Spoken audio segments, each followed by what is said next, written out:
So right away in the first sentence you have decreased pH, the impact of decreased pH on plant growth.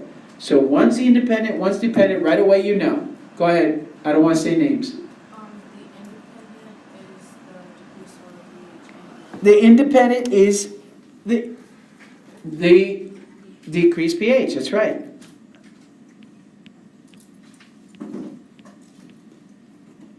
And which was the dependent? How do you know that this is the dependent? Because it depends on how much pH you put inside the soil. Right, so the pH, because somehow they're telling you right away that they're looking to see how this changes based on soil pH. Boom, I'm ready to go. Let's move on. She was concerned about the increased acid rain that the increased acid rain would result in low yields. What do you think they meant by low yields?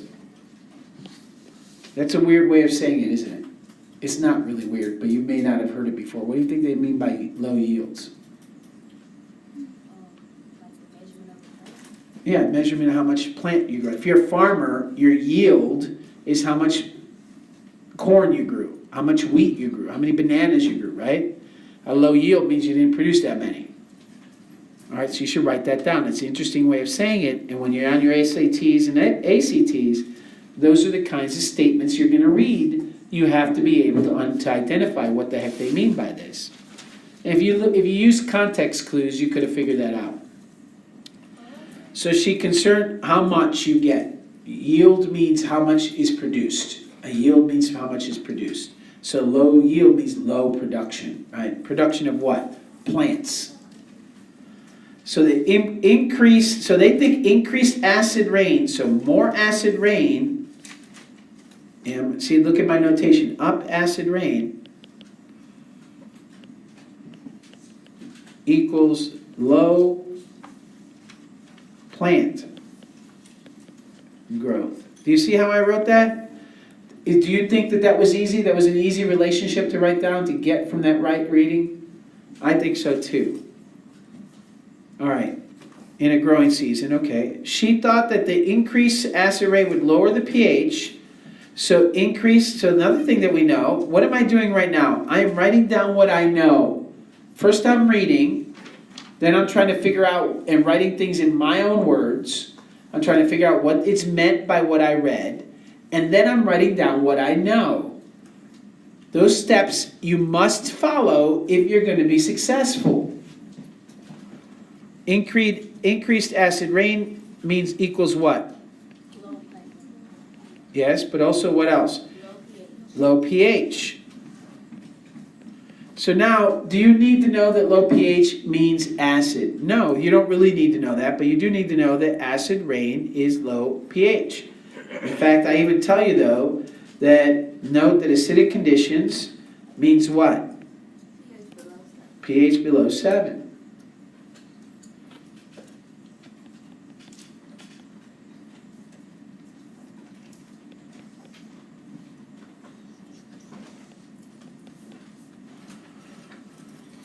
All right.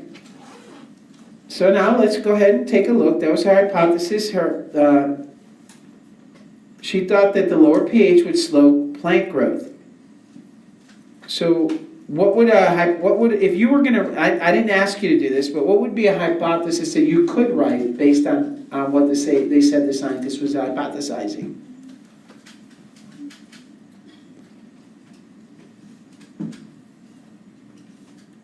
Yeah. If you add soil with a higher pH, then the plant growth will be shorter. Higher pH? I mean a lower pH. All right. If you add soil with a lower pH, then plant growth will be less, okay? If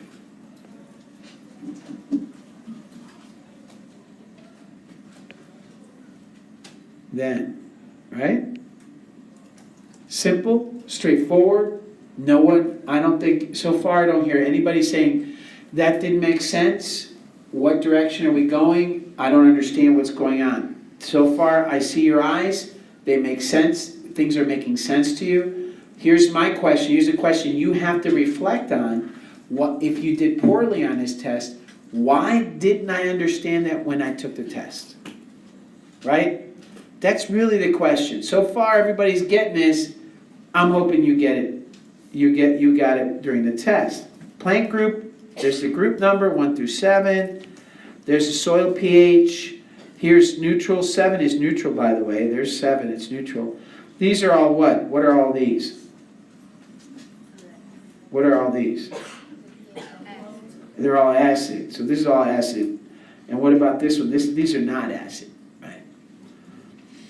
All right, so there are the numbers. And there were a number of control variables in this experiment. Which of the following is a variable that was not controlled? Not controlled. All right. The average growth of the plant. Yeah, that one, right? That's an easy one. Did you understand that? Can you get it?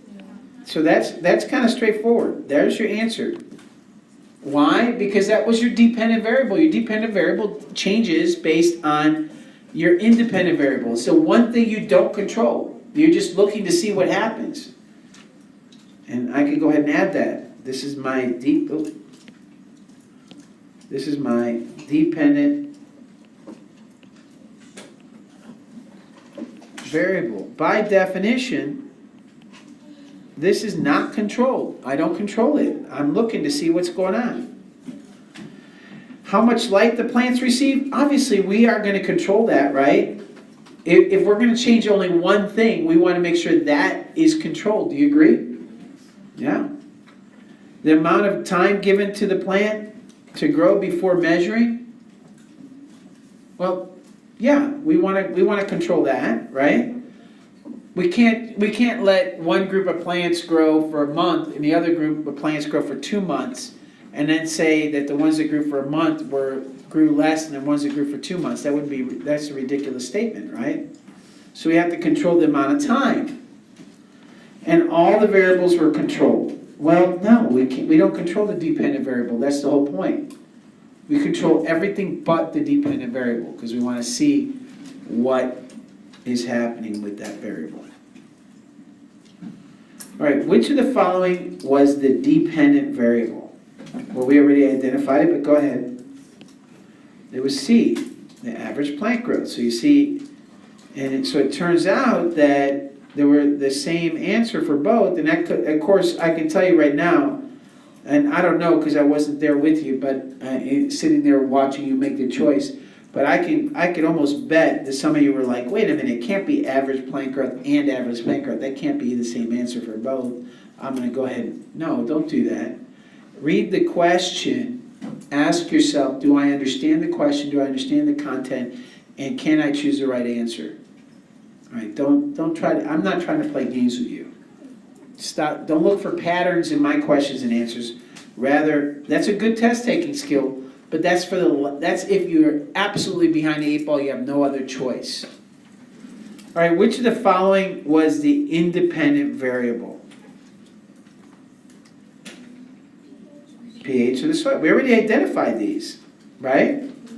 So the pH of the soil was the independent variable. That's what we said.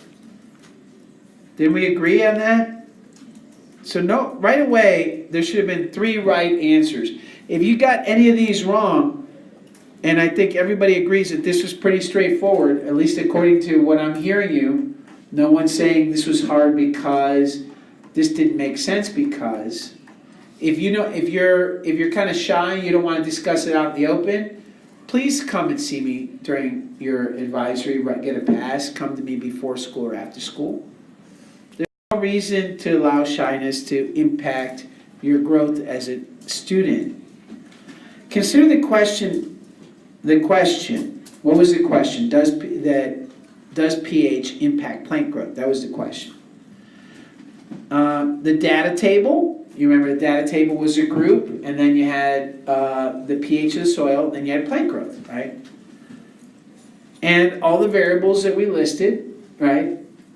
what could have been a good hypothesis for this experiment? Let's read each one, and you tell me if it's the best. Remember, multiple choice means you're choosing the best one.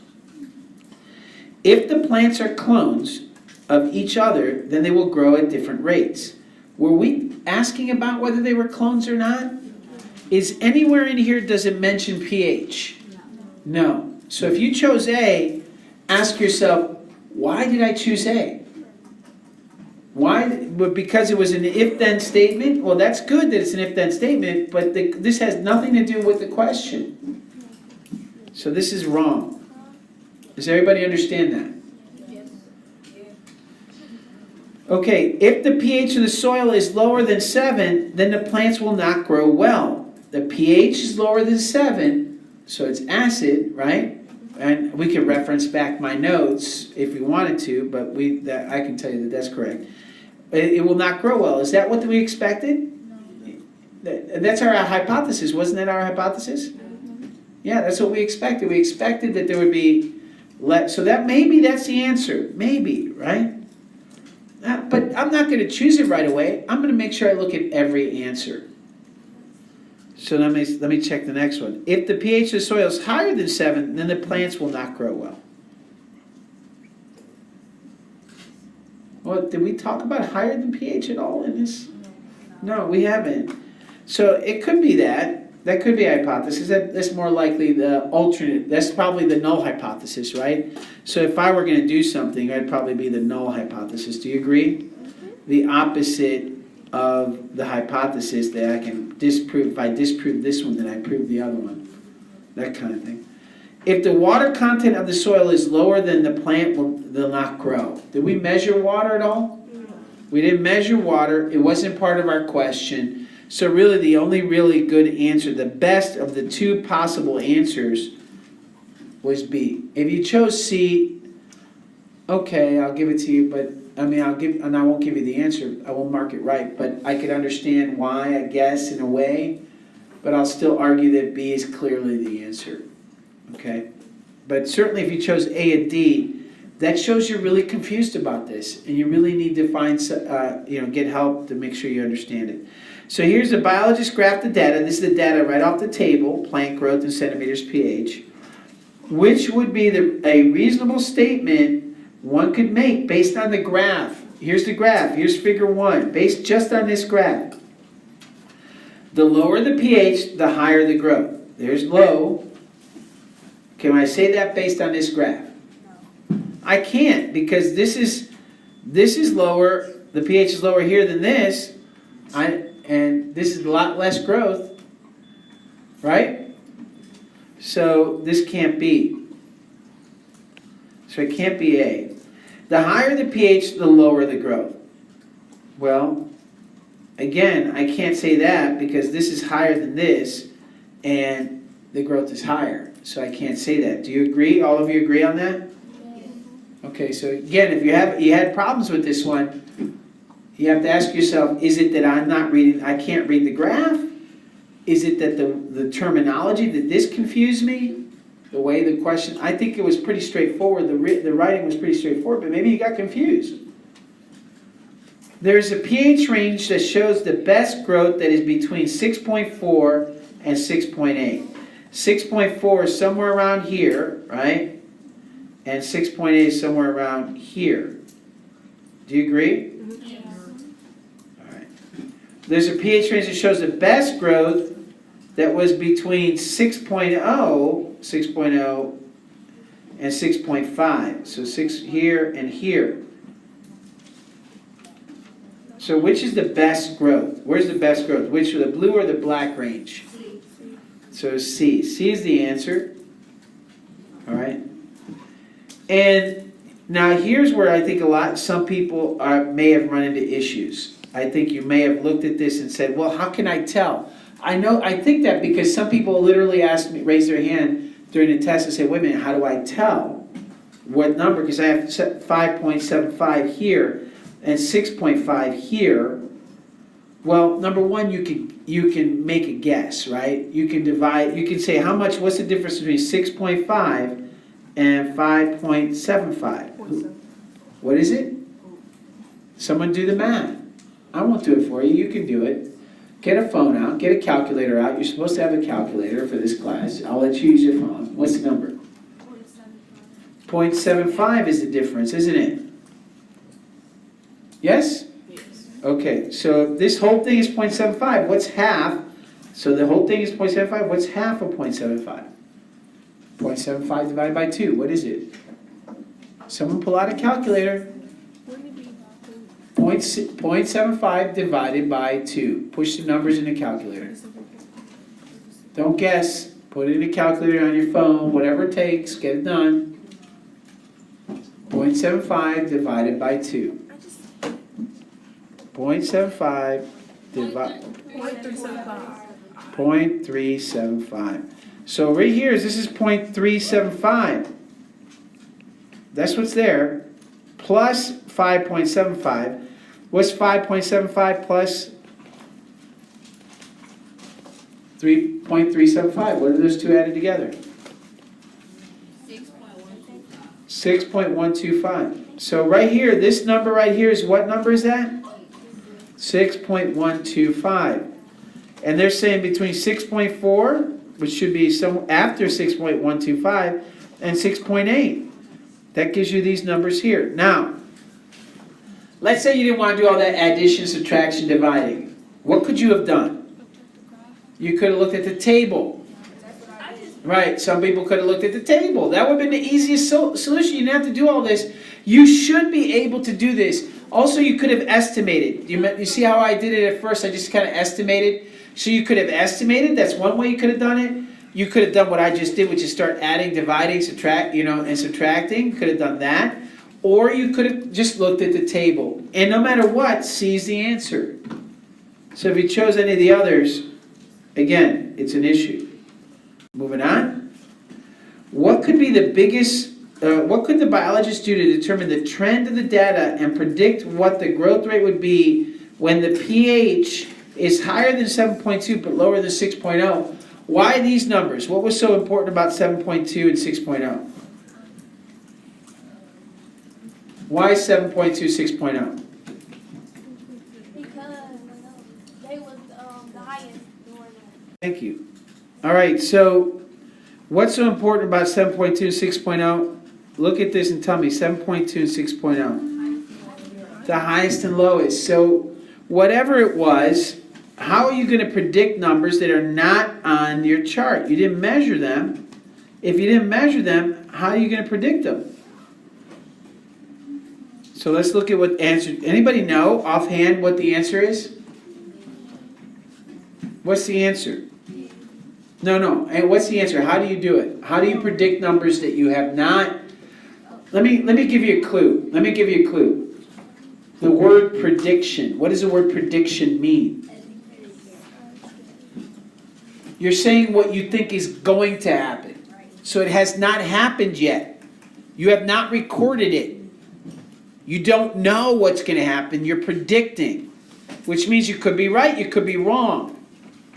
So what was important about 6.0 and 7.2, the important part was that we haven't measured it yet. We haven't done those numbers above 6 or below 6.0 or above 7.2. They haven't been done. We haven't looked at plant growth of soil pH above or below this range. So some people are talking, and my guess is that some of the people that are talking are the people that didn't do well. And I'm just hoping that they just stop and focus. Guess based on previous experience. We just said we did not measure these. So previous experience is not an option. You could guess, but that's how you would do a hypothesis, not how you would predict, at least in science. Draw the best fit line and extend the line beyond the results tabulated in the experiment. Who thinks it's that one? Yeah, you're right. It is that one. It is that one. This is the answer. And let me be clear why that is. The reason is, if you have this data, you have this table, and you plotted your points, and you drew your line, your best fit line, there it is. There's about an equal amount of points above as below. This is called the trend line, right? Trend line or best fit line. But then you have numbers that are out here. You want to know what's above 7.2 or below 6.0. So how are you going to do that? You're going to do what? Well, hopefully you know that you're going to extend the line beyond what you measured. So now you can bring down the value here or go up from the value you're interested in. In this case, it'd be here. And then come across. You see that? So now I can predict that this number, that's going to be the growth. That's the growth that I'm gonna estimate. And over here, this is the growth if it's below that number. Does that make sense? So this is what extending the line does for you. It helps you predict. It is not the mean of the data. Finding the average of the data won't help because by definition, the values you're looking for are not within the range that you've measured. So the mean doesn't help, the median doesn't help, and the mode does not help you. Are those things that you might do with another question? Sure. But with this particular question, the questions ask you for what stuff that's outside of your data range. There you have to predict, you have to extend the line. So would it be considered a control group to have a pot with soil but no seeds? Sure is. And what kind of control, if it is a control group, is it a positive or negative controls? It is, and it's a negative control. That's right. It is, and it's a negative control. You want to see when you're doing that, and would you do that? You might or you might not. But if you do that, you're doing to make sure that there's nothing in the soil. Maybe there's some weird weed that grows in the soil that likes acid, and it's throwing maybe you have a seed that's mutated from some other experiment that's in the soil that you did not plant, right, that likes acid, and you're getting skewed results because of it. So this would be a negative control. All right, which is a reasonable conclusion that one could reach based on these results? So based on what we know, and you saw the results, and let me say this: you saw something that looks like this, didn't you? Actually, that's not true. It was less points. Yeah. You had like 3 dots here, and then you had 3 tall dots, and you had 3 dots down here. If you drew the best fit curve, it looks something like this, right? Something like that, right? Yeah, I mean, it's just a reminder. And so it says which of the reasonable conclusion based on this kind of result. Accept the null hypothesis and say that there is no relationship between pH and the growth of a plant. What would no relationship show? No matter how much I increase the pH or decrease the pH, what would happen? That'd be a straight stay the same. So I would expect if I had no relationship, it would be something like that, a straight line, horizontal line. No growth change. Whatever the growth is the same no matter what happens to the pH. That's not true. So the null hypothesis is not true. Reject the null hypothesis and accept that there is a correlation between pH and plant growth. Yeah, this is definitely a possible answer. Remember, we're looking for the best answer. Not necessarily. Is that correct? Sure, that's right. There seems to be an ideal pH range for the plant growth. Outside of this range seems the plants do not grow very well. So this B is correct. But C is what? Better. C is better. C is actually a better answer. That happens a lot on tests. You'll get an answer that's correct, but there's one that's better. And there were only 3 choices there. Based on, I don't know why that's happening. Based on these results from this one experiment, what generalizations could you make? Could you generalize based on this? Let's go ahead and read this. A says extreme acidic soil, extremely low pH is detrimental, bad for all plants. All plants. Have we tested all plants? No. No, we've only tested one plant under a limited number of conditions. So I don't think that that's a reasonable choice. Maybe it's true. Maybe it's true. But our experiment is not really generalizable to that extent. At least not easily. Okay? Does that make sense? Do you understand what I mean by generalizable? Yeah. All right. Extreme acidic soil, extremely low pH is detrimental to one kind of plant. Yeah, I would say that for this kind of plant, for sure. So I'm going to say that this is the answer thus far. But do I just go on to the next question? No, I need to make sure it's not right, and that the other two are not right. Extreme acidic soil, extremely low pH is good for all plant growth. Again, there's that word all, and we know that that's not true based on our experiment. We know at least this one plant is not good for it. Why is there talking? I still got 7 minutes left, so as class is even close to done. We still got one more question. Come on. Alkaline soil, pH larger than 7, is good for all plants. Again, there's that word. Anytime you see there's the word all, you have to be thinking, this is really a strong statement, very, very generalizable, probably wrong, but let me make sure. That's what should be going on in your mind. So D is not correct. And the last question of the multiple choice is society often reflects the environment that exists in its literature, music, and art. What was the dominating feature of life before the 1940s? Right, we know it's definitely D. We know that based on, oh my gosh, how much did we do this? A lot. So if you got 10 wrong, I'm wondering what's going on. Yeah, question? We both had a question. Yeah, go ahead. Alright, so I put E. It says E. So did I. I put E instead of D. Oh, so did I. Why would you put E? E is not a choice. I didn't need to. I thought like. Okay, well, at least that's I guess, I don't know, is that always good or bad? You know, I always felt like parking tickets are really bad. Is this a bad way of getting a ticket? Because it's clearly stated don't park, and you choose to park there, you're gonna get a ticket. If you're gonna get a ticket, let it be for something you can't control, right? So you chose E, and you made a mistake. So next, when you retake the test, what are you gonna do?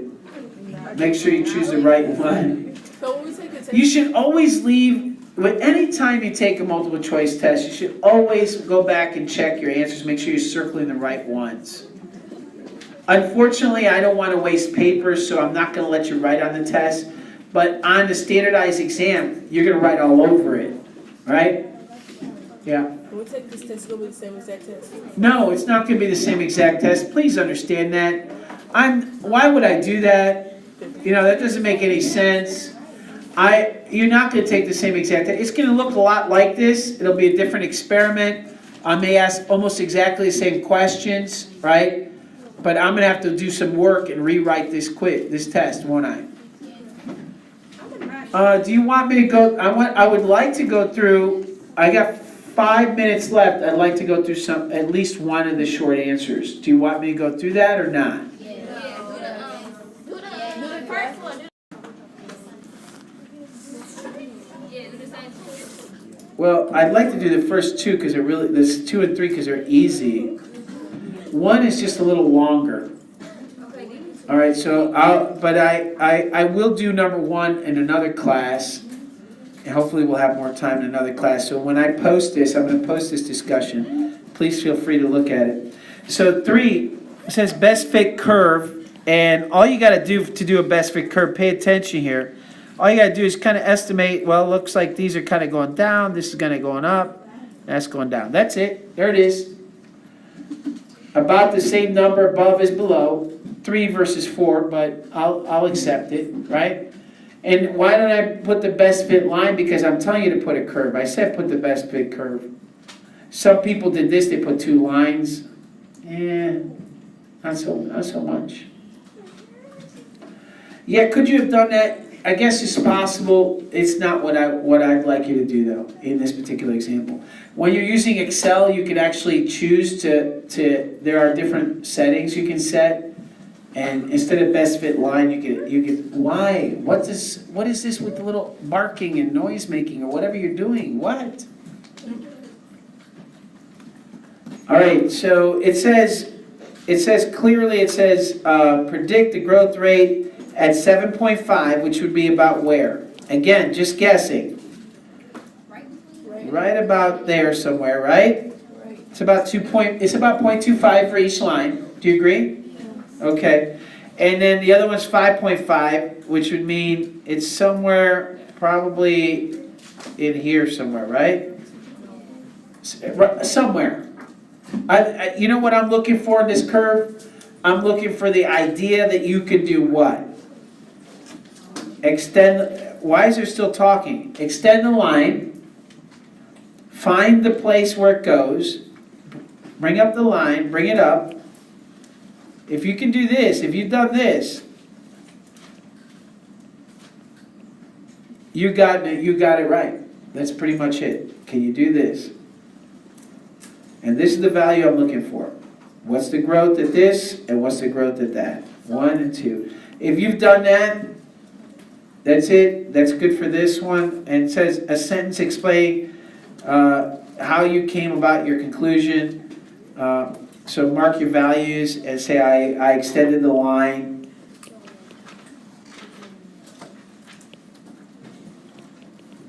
To predict the value. That's it. That's all. Hello. Thank you. Easy point, right? Yes. I still got time. Still got 2 minutes. Hold on. There's a lot of fidgeting. I wonder if your parents will understand if I give you detention for continuing to disrupt this.